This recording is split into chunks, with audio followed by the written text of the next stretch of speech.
Welcome to the Harris Show. I'm your host, Jamal Radio Rahim. I'm with my sister and co-host, Angie Ang. Good. It's been a minute. Been a minute. It's been a long minute, but we back. Guess who's back? So there's been a lot to happen. By the time you guys see this, it will be, I think, 2 or 3 weeks since this incident happened. But we have to discuss it. Yeah, it didn't sit right with me the way that it's been talked about. So the Damar Hamlin situation, I'm not putting a video in here of him collapsing, but basically he made a regular football play and he collapsed and essentially died on the field and was revived. Mm-hmm. I guess, how do you feel about that whole situation and everything that's come from it? And I'll give my opinion. Yeah, I was gonna say I don't think I have too deep of. I thought it was sad and it's big news when I see it because I don't watch fucking football. But to just see him fall down, oh, my heart was like, that shit was scary. And then I think what made me the fact that people were still trying to get the game to continue. It felt very insensitive, and I'm like, they really don't give a fuck about these players. It's really all just the game to them. So I was just like, what the fuck? I'm glad he's doing better. He just got released from the hospital, but I also just think the NFL does not take proper care of their players, their health. So yeah, I just thought the whole situation was sad. And what's his name? What's that reporter? That white man. Yeah, I saw his tweet and I was immediately annoyed. And then people were trying to justify you're taking it out of context. There's nothing to take out of context. Yeah. He said what he said, and then he doubled down on it. So it's I don't know. It just makes me irritated, and it's y'all make it so obvious that y'all don't give a fuck about these players' health at all. Yeah, it's crazy that, well, we can get on Skip a little bit, but with me, my first, I'm in fantasy football, right? And I won this year, right? But that week we're in the championship game, and that incident happened, so it kind of messed up fantasy, and people's reaction. People that I know in the fantasy league, also people who participate in fantasy, were complaining about this happening, and it took a lot of me not to go off on people online and people in the fantasy chat when you care more about the damn game than a person who basically died on the field. I don't give a damn about this fantasy like that. I really don't care. I won, but I don't need the money. It's really not that. This man is alive. That's all that I really care about. At the end of the day, people who are oh, how are they going to make up the game, and how, we don't care. Right. I mean, you know how inhumane that is. To your first instinct is to think about the game, not the players on the field who just witnessed somebody died. Number one, that is traumatizing as it is. Hella traumatizing. And then I was thinking about his family who was just casually watching the fucking game. I'm like, oh my God. That as well. I can't even imagine what was going through their mind. The coaches that got to go through that. Him, him who died and was revived. All of that is traumatizing, and for people to be like, oh, how are we going to make up this game, or we should continue the game because of the playoff implication. None of that matters. Life matters way more than a damn football game. Just because, and people whose first instinct is to tweet that this is part of the game and stuff like that. You can think whatever you want to think, but that is a stupid idea to tweet that out. Skip Bayless in particular, some people are like, oh, you misinterpreting what he's saying. No, we really aren't. I think that Skip meant harm. I actually don't think he meant harm. Mm-mm. But I also think that Skip's track record has shown that he doesn't give a fuck about players, and also Right. has shown that he's controversial. Also Mm-hmm. shown that he really doesn't care. Like, he thinks about him. Mm-hmm. His track record has shown, like, if you disagree with him, he will like do stuff to get you in trouble with your bosses. He will go to the higher ups. He Mm-hmm. has a track record. So that's what people are reacting to it. If your first instinct is to basically tweet about the game when somebody is dying, we didn't take that wrong. Mm-hmm. You just said the wrong thing. That Right. could be the thing. You said the wrong thing. Anybody whose first instinct is to think about fantasy football, to think about their football team, think about any of that instead of a person's life, y'all are trash. Your mama's trash. Your daddy's trash because they raised a trash individual. Nah, I'm not even gonna blame the parents. No. I am. Well, I'm not blaming the parents, but yeah, I'm blaming the parents too. Some people are just trash with I don't know, their upbringing could be perfectly fine and they're just trash. And I also think it's easier for white people. I'm gonna say this. It's easier for white people to like move on because they didn't see a white body on a field dead. It's easy for these owners because they don't care about these black people like that. They don't care about the health of these players. At the end of the day, they really do not care about the health of these players. Mm-hmm. This incident points to why contracts in the NFL need to be guaranteed fully. Because yeah, he's gonna recover. And the best case scenario is that he's gonna be living a regular life. That is the best case scenario. He's probably done playing football. Like, it's hard to come back with him. This sad though, because like this like I don't know, like these players dedicate their whole fucking life to this. Exactly. One move will end it all, and it's just and like unfortunately, football is a sport that it has to be the next man up type of mentality because nobody's contract is guaranteed. There's only a few players on the team who are getting paid a whole bunch. Usually the stars. But like there's like 40 more people on the team. Oh. They getting paid like what I'm getting paid. Like they making that much and they're year to year, you know what I'm saying? Some of them only played 3 years in the NFL and then they got to go back to regular world with no experience, no job experience, no like resume. They probably got a bullshit degree because the coaches put you in these bullshit classes. They always kinesiology, or unfortunately sociology. Like these Africana studies gets a lot of them. Unfortunately, I don't think these degrees are bullshit. I think the schools that put these kids in these degrees don't give a fuck about is bullshit. But I'm glad he's healthy. I think Skip Bayless is trash. I think to double down is always a bad thing. Always a bad thing. Always. I said what I said. Like, okay. I say like sometimes I'm like I said what I said. It's because I don't give a fuck. But like I don't. If the person that you're working with too, this is a big thing. Shannon Sharp's brother was paralyzed basically on the field for like a brief period. That probably hit home way harder than it would hit for somebody like me. And it hit hard for somebody like me because seeing a black body like that on the field is hard for me to see. That's why I don't love football the way I used to. But basketball always gonna have my heart. But Shannon Sharp's brother was basically paralyzed on the field for a brief time.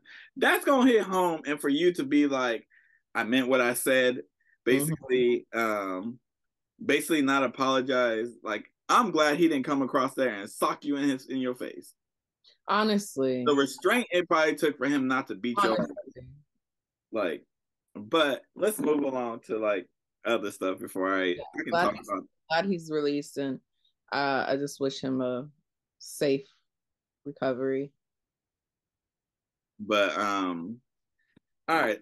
So over the time we haven't been on, because it's been a while, there's a law that I saw in Louisiana.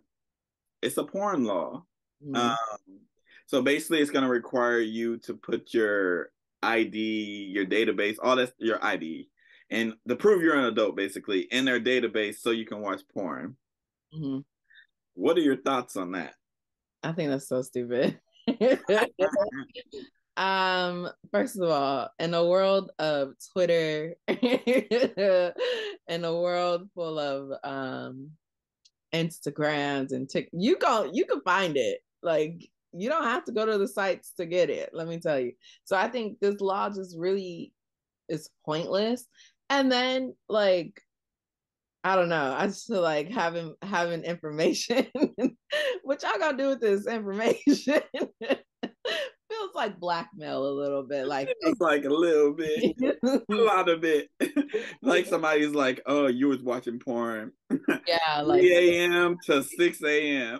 Yeah, and then they're gonna tell like what they were watching. Like, I feel like it's just some stuff Yeah, that's private. That's where I draw the line. Me personally, if I wasn't of age, I'm gonna find a way. That's what I'm saying. I don't know why. History has told you when you take away something, there's gonna be a way that people find it. It's just gonna be a bad way. Now you're gonna have these 16-year-olds, well, probably younger to be honest, but I'm gonna just say 16-year-olds like going through extreme measures to get this stuff. Like they're gonna be fake IDs exist. Exact. Or you could just, it's not hard to get look at somebody's ID and they're gonna be taking their mama's ID. I was about to say their grandmama. But like, I think honestly, instead of this, I don't know, maybe we educate people on sex. Oh my God. Kids and stuff on this. Maybe, people are like, oh, they're too young to know about this stuff. Okay, people, do you realize this is not the same world as 1970, where like the only places you can see porn is a goddamn magazine or a tape. These aren't those times. Times has changed. Like y'all like, oh, 10-year-old is too young to talk about sex. No, it's not. Because like, if you're not, your kid's gonna hear it from somebody at school. But this is my thing, because I agree, like, you should definitely be educating kids at all ages. But they think like, oh, a 10-year-old, we're gonna be telling them, yeah, you should bust it wide open. Like, what? We're just trying to tell them, like, yeah, but yeah, this law is so fucking stupid. I'm like, it is not hard to find porn. And then, like, I don't know if they still have it, but like, you know how HBO used to have like that soft porn? Niggas have to be rewind. I just think this law is punishing people, especially teenagers, from a natural urge that a teenager is going to have. Yeah. Well, humans in general, to be honest, because adults are getting punished by having to put your information out there. Yeah. But it's really punishing kids. Like, do I think that like porn can be a bad thing for kids? I think it could be. Absolutely. Because this could be sending the wrong messages. Like, sex is not going, like, that's why you should educate your kid. Yeah. Like, this isn't how sex is. Like, these are paid actors and actresses. Yeah. Like, some of these angles they're doing it so it looks good on camera. It probably doesn't even feel good. But like, you got to tell kids these things and stop being scared to talk to your kids. That's what it is. Yeah, y'all scared to talk to y'all kids. Y'all making all these teachers feel like they the problem because they doing their job. You just scared to talk to your kid about what's going on. Y'all too scared to talk about real things. Like, when gun violence, talk to your kids about that. This shit is happening. Whether you want to act like it or not, that's on you. Yeah, I don't think people realize how understanding children are. Kids understand a lot. I get asked questions all the time. And yeah, I work at a middle school, and I'm also in California, in the Bay Area. So it don't really get more liberal than that. But still, kids are going to ask questions. That's just, you got to trust these educators enough that they know how to navigate the situation. There's going to be fuck ups. There's always going to be fuck ups. Most of the time, the educators are not giving their political opinions on anything. They're like, I can't ask that question. Like, they can give you the resources for you to look into it and you can answer yourself, go home and talk to your parents. Like, some of the questions, you parents are just scared to like have the conversation with your kids. Talk to your kids about sex. Talk to your kids about racism. And it's funny how white parents be acting like, oh, critical race theory, blah blah blah. Uh, you don't think these black and brown kids got to go through these things? Right. You saying by saying you don't think critical race theory should be taught in school, you're Mm-hmm. saying that your kid is more valuable than the other kids. You don't think that your kid should learn about racism, but the other kids have to experience the goddamn racism. You don't think that I knew at like 12 years old that I was different, the way I was treated? Not even 12, like I'm just using 12. Yeah, but it's like we knew early. I knew early, like, hey, this neighborhood isn't good. Why is this like this? And all the people seem to look like me. Why is there no resources here, but there's resources there? Yeah. It's simple things you can put, like, connect to it. Mm-hmm. Stop being scared. And actually be a goddamn parent. But that's the rant. Rant's over. I just wonder too, though, like with like government officials and stuff, like how that's gonna work out with like the porn thing, like as like in teachers and all that. Like I feel like there's gonna be something. Oh my gosh, can you imagine? Like, also somebody hacks into that. That's what I'm saying. Your fucking porn history is exposed to the world. Like, that would be tragic. Embarrassing. Like, it'll be like 1 week, it'd be like, oh, you was watching Ebony for this amount of time, but since you didn't find a video in there, or you clicked on another video, clicked on big butts, and like all of this stuff is exposed to the world. Like, Yeah. I'm personally, like, I'm not a person, I'm also 30, so, but I understand that people are going to watch porn. I am going to watch porn. You know, I probably shouldn't be saying that with my work sweater on, but it is what it is. Like, that is a reality of the situation. People are going to watch this. Educate your kids on these things. Stop making it seem like it's a bad thing that people are watching this. Like, that's the problem. People make it seem like it's terrible to watch these things, terrible to have these urges. No, have conversations, you know what I'm saying? Because if you don't, then it's going to be an unhealthy way of like the kids finding this stuff, or the kids being scared to talk about sex, being afraid to come to you about stuff. Like, you want them to come to you about stuff like this. This is the type of stuff you want them to come to you about. You don't want them learning from their classmates. That's for damn sure.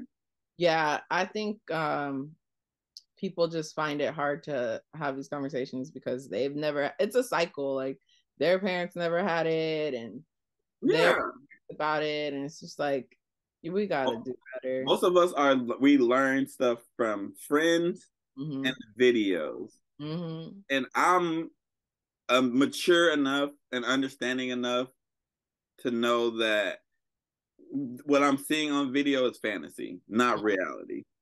But some people. But if you're not like mature enough for having these conversations, kids are gonna be thinking like, oh, this is how you're supposed to do it. Even adults are gonna be thinking. Let like, me tell you, I was about to say, I've ran into some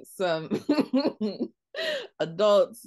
Don't expose yourself, man. I've ran into some adults who had a wrong idea of what sex was like. Yeah. How sex should be, and it's like all their views was based off porn. And I was we don't educate. We're a society who doesn't, not a society, we're a country who doesn't educate people on sex. Yeah. Until you have it is when you probably learn the stuff. I want to give a sex TED talk. I think that's why like these dudes be like they be just going. That's what I'm saying. Like, because they see in porn.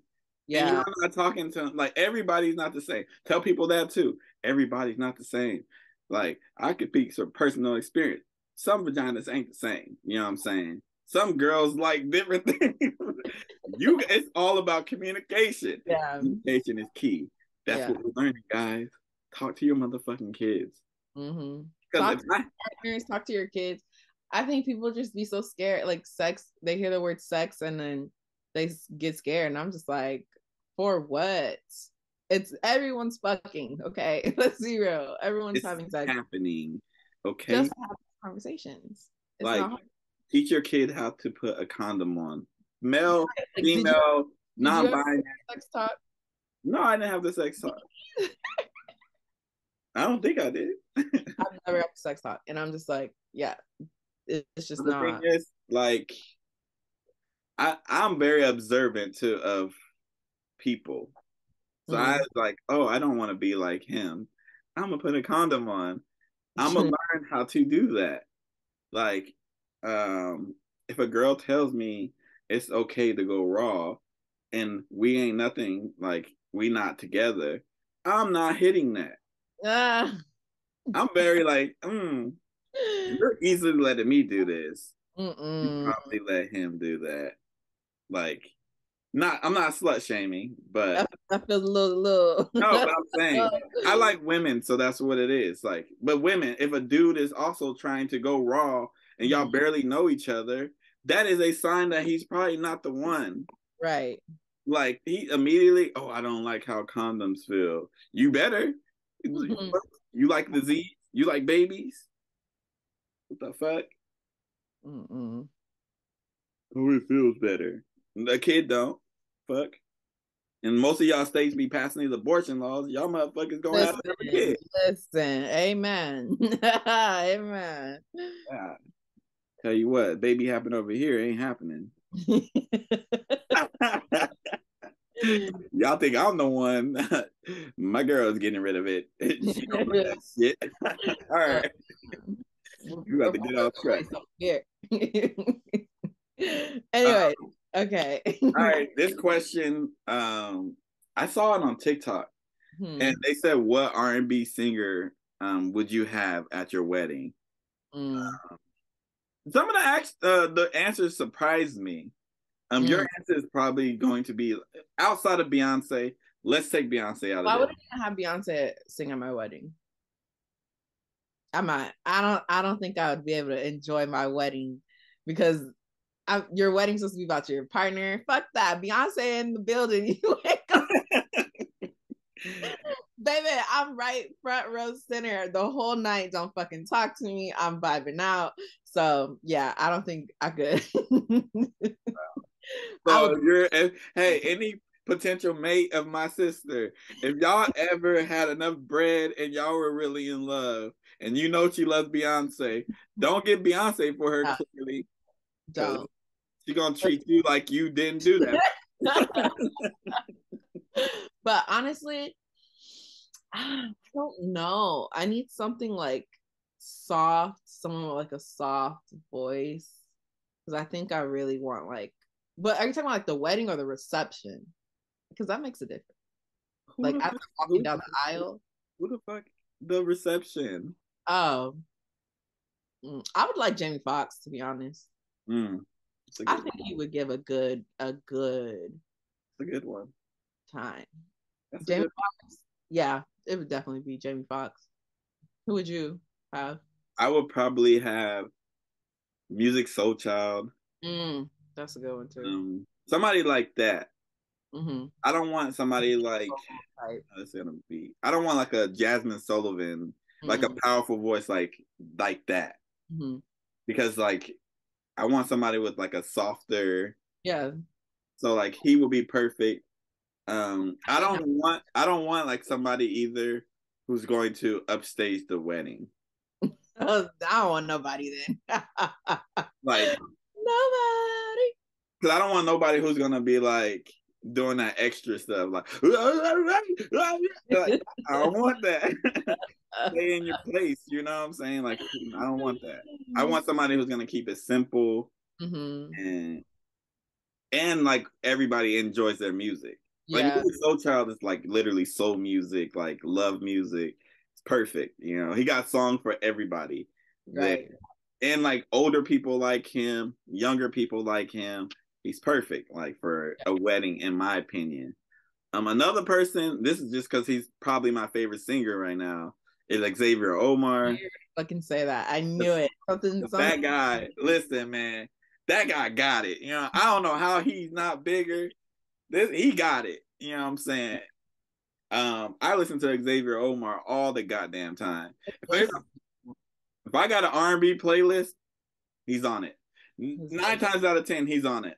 You know, he's dope. You know what I'm saying? Like, I almost bought a ticket to LA to that show that I sent y'all, but the problem, the only reason why I didn't do it is because I got Ari Lennox on that Saturday, and then I got Duran Bernard on that Monday. Yeah.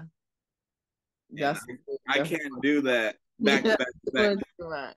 I just can't. It's not financially responsible. Especially too, like with the weather, y'all been having a lot of issues in the Bay. Okay, think about to move back down. This weather is not playing. I've seen so many pictures. This weather is not playing. Holy shit! It's been ridiculous. We've had rain.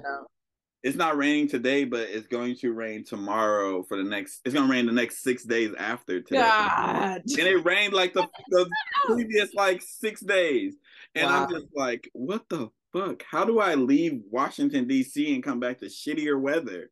That's crazy. It was like 13 degrees in DC. I get back and it's raining every day I've been here. Flooding, not just flooding. Not just like literally like 20 minutes out of where I'm at, it's flooding. Yeah. Like, that's why, like I was seeing the pictures and I was like, oh my God. I had niggas text me like, yo, you good? I'm like, yeah, it's just raining a lot, but like it's like 20 minutes, 30 minutes away from me where it's like really like flooding. Like San Francisco, gosh, Sacramento got it. God damn. I know. So yeah, it's been crazy. Rain needs to fucking go away. Not a fan of that. One, rain makes my job way harder because we can't go outside. And middle school kids, having them sitting inside for fucking 3 hours. Miserable. Some of them don't like going outside, but when you don't have the option to go outside, you're not really a fan of it. So, yeah, we have that. But it's all right. We live, we live. Every day the sun won't shine. But that's why I love tomorrow. Glorilla with the proverb. Well, in this situation, it ain't gonna be shining for a minute, but it's supposed to rain here to Saturday to Tuesday. So yeah, but the rain, y'all. LA got it too. It was a little heavy. I feel like we about to get like a hurricane or something. It's like I'll keep checking the weather, and some days it's like a thunderstorm and a rainstorm. Other days it's like, I don't know. I'm a little nervous to see, but I'm gonna be in the house most of the days. So I mean, I'm gonna be at work most of the days. I'm about to buy me some rain boots because I didn't know that was something that I needed, but apparently the way it's been raining. Yeah. And I got my shoes that I wear, I got work shoes, but they're like walking shoes. So like they get rain, it goes like straight through. Like yeah. But I don't even know what the hell we were talking about for the rain. Yeah. But this has been the Harris Show because we got like 3 minutes left on the thing. I just saw it. Yeah. So this has been the Harris Show. I've been your boy Jamal Radio Raheem with my sister co-host Angie Ang. Oh, yeah. Happy New Year, y'all. Happy New Year's. This is supposed to be the New Year's check-in episode. We probably should do that. Yeah. But don't forget to like, share, subscribe, all that stuff. I got the Bucket List podcast. Listen to that joint. Also, I've been looking Tuesday. You got some good reviews on that. I was looking at the comments. Somebody said like I'm gonna address this comment. This nigga, and I hope you're subscribed too, because you need to unfollow. This nigga said this is a bit personal, trash. What podcast isn't personal? I'm talking about why I think a music album that I love should be on everybody's bucket list. Bitch, it don't get more personal than that, you dumbass. Trash. I gave you my reason. And he said it's personal. You don't like podcasts that's personal? What the fuck are you listening to then? That's wild. You dumbass. Man, piss me off. And I was like, oh, just thank you for commenting. I should have been like, you fuck ass nigga. But I didn't, because I've grown a lot. Right. But, we're not doing that in 2023, Jamal. But we'll see y'all next. I'm not gonna even say next week. We'll see y'all when we see y'all. Right, we'll see y'all.